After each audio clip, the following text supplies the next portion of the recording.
मैं मुकेश चौधरी, गांव नवापल्ली, विकासखंड बरमकेला, सारंगढ़ जिला के निवासी हूँ। मैं माननीय प्रधानमंत्री जी के द्वारा किसान सम्मान निधि के 22वीं किस्त जारी करने के 13 मार्च 2026 में असम से यह 22वीं किस्त जारी करत हैं, जेमे हमर किसान मन ला 2,000 रुपये मिलथे।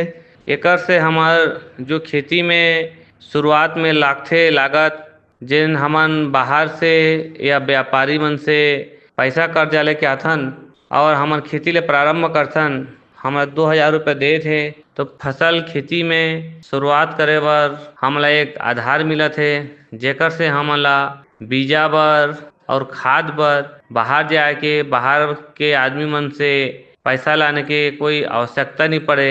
जेकर से हमर किसान मन मोला भी एकर से बहुत अच्छा फायदा होइस, काबर कि हमन समय में भी अपन खाद और बीज ला हमार पास पैसा रहथे तो हम समय में ले आनथन और अपन खेती बाड़ी ला प्रारंभ कर लेथन।